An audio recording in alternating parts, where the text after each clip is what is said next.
Hello everyone, today we will be discussing the last book of this amazing series by Alexandra Bracken, In the Afterlight, and I just love this series. So good, and just the writing in it is amazing, and I'm so sad it's over with. I kind of was like a little depressed after I finished it. It was so sad. Anyways, let's start talking about this book. In here, we have this thing where they kind of escape to this ranch, and Cole is in charge, but Liam's kind of doesn't like taking orders from his brother, and he thinks the way the methods are going, because Cole's like a fighter, and Liam's more, let's talk things through. And so that's where this starts coming into play a lot in the book, because Cole will be like, okay, we're gonna go storm this camp, and we're gonna take over this camp, and Liam's like, how about if we just do like a media thing? Like, we'll send out pictures of these camps. Liam wants less bloodshed as possible. And so we find that this group is now being divided between Cole and Liam.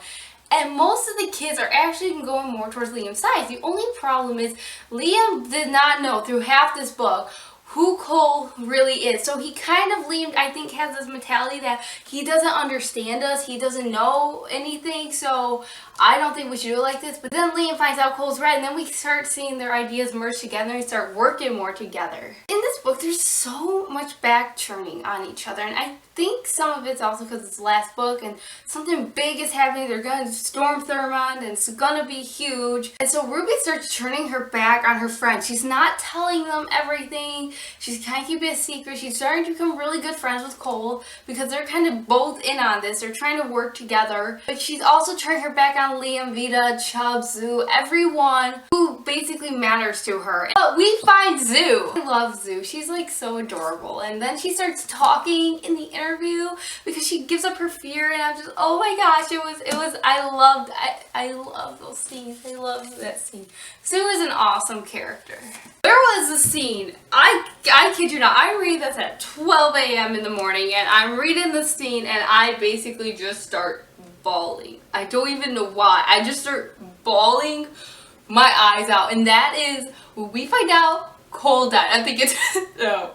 This has to be a hoax. No. Cole is not dead. But then again, how can he burn? I mean, if he's a red, shouldn't he be like having powers to withstand fire or something? Why did he burn? I don't know, because then first I was like, well, if I had to choose between Liam or Cole, it probably would be Cole, and still would be, but I didn't realize how much I liked Cole until I read that scene. It was bawling my eyes out. I mean, even after I read it the next day, I was just like, so sad. I couldn't even think of anything else throughout this book because I was just so sad, because like, you should have been here when they stormed Thurmond and everything else, and he never got to see how everything worked out. That's why I think it's the saddest, is that he spent so much time creating this plan and making it work, and then he dies and he never sees through it. What was the point of his death? And then we find out Clancy betrayed him, and I'm just like, okay, I first was starting to like feel bad for Clancy, like, okay, maybe he wants to keep his power because he feels that's what makes him him. But then I find out he betrayed Cole and backstabbed him, and that's why Cole died. I was like, I don't like you, Clancy. I never did, but now I really don't like you. I can't act too bad because I kind of predicted someone was gonna die, but I honestly thought it was gonna be Liam who would end up dying. I'm like, it's gonna be Liam. The author is gonna hurt my heart, and she's gonna kill off Liam. But no, it was Cole. And I don't know, I didn't realize how much I liked Cole until I read it. Fun fact, I've actually found this out on Twitter last night. And did you know Ruby's initial actually spells red, because the reds and the oranges are considered the most dangerous? Ruby's full name is Ruby Elizabeth Daly, and that actually put together the initials is red. And then Clancy is actually another name for a shade of red. And I was like, oh, mind blown. Like, it's so cool how they kind of interact with each other. I think it's cool. We never do find out why Ruby has the talent of erasing herself from people's minds. Maybe it's just because that's her power and just has more to it. Like, maybe everybody who's an orange is all different. I don't know. But if you combine all the books together, they create a sentence. The darkest minds never fade in the afterlight. And if you put the novel together, it's like the darkest minds in time never fade in the afterlight. It's so cool. I like that. Honestly, on this cover, I thought it was a banana when I first saw it. I was like, why is there a banana? And then, you know, looking at it closer, it's like, oh, it's a moon.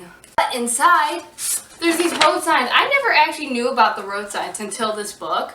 But apparently there's road signs that if you find a perfect way or you're trying to get somewhere, you help other people out who are in your situation by giving the road signs only you would understand. Look, I like all these road signs. And I think that's just like so cool. Out of all the books, I would have to say The Darkest Minds is my favorite because I just liked it more because, I don't know, Never Fade was good. I liked Never Fade. It went by quick. I liked it, and then in the Afterlight, I don't know, there's parts just like really good, then it got like really slow. There's a lot of talking in this book. I think that's what kind of made it slow. There was more talking than doing.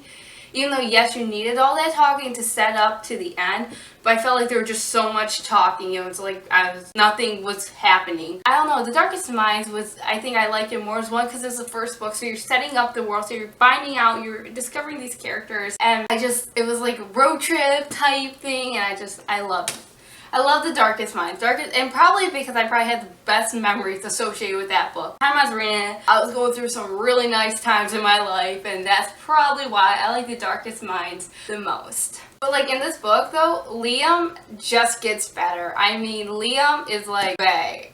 I mean, Liam is just amazing. I liked him in The Darkest Minds. I liked him in Never Fade, but in The Afterlight, oh my gosh, Liam was awesome. So the ending in The Afterlight, oh, good. I mean, I loved the ending. Like, it wasn't sad. You read so many young adult books these days and they just are so sad, or like you wonder like what in the world is going on here, and then this ending, I just loved it. I brought my window down, letting my free hand drift out to catch the wind, and the open road rolled out in front of us.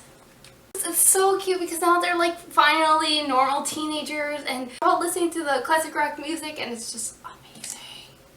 So I'm gonna go a little deep just because, like I said, this is the last book of the series, and this series is actually very personal to me for many ways, so I'm just gonna go like a little deep just so one day I can look back on this and be like, so that's what I thought of that series. I mean, you can stop watching this now, thank you for watching, but I want to go a little bit more personal into this just because I love the series so much. Okay, these books.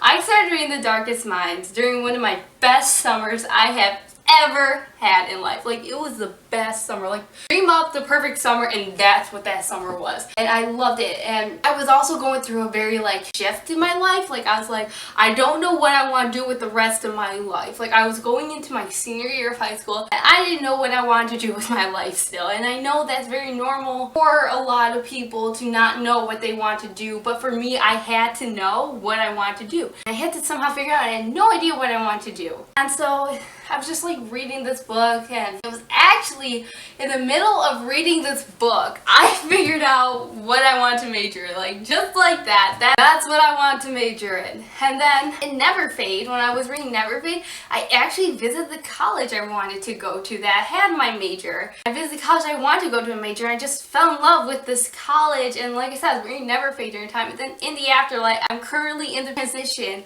of going to college and living my life, and I think the acknowledgments was probably the most relatable for me at the end. Alexandra Bracken wrote the best acknowledgement for her readers, like for right now, and I could totally relate to it. But if you go read the last paragraph of the acknowledgments, like that I could totally relate to, and I was like, bring on college. But during the summer, my family actually took a road trip, and we were driving through Virginia, and I have this playlist of The Darkest Minds. Some of the songs they mentioned in the book, some of the songs are what I feel like remind me of the book. I'm just driving through Virginia, listening to this playlist, and just being so bittersweet, and it was just so nice, and these books just have so many good memories attached to them, and I feel so nostalgic about them because every time I read them, I was going through a major transition in life, and then every time I read them, great things were happening, and I just love these books to no end. Anyways, thank you for watching. Please check out my blog. I'm going to post my playlist in my blog and a review in it. Go check out my Instagram. I'm on Instagram. I post pictures about books. It's very awesome. Thank you for watching. Bye!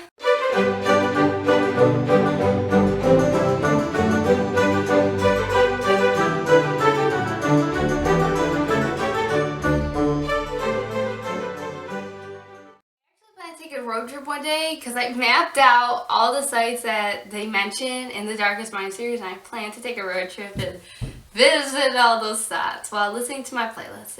It's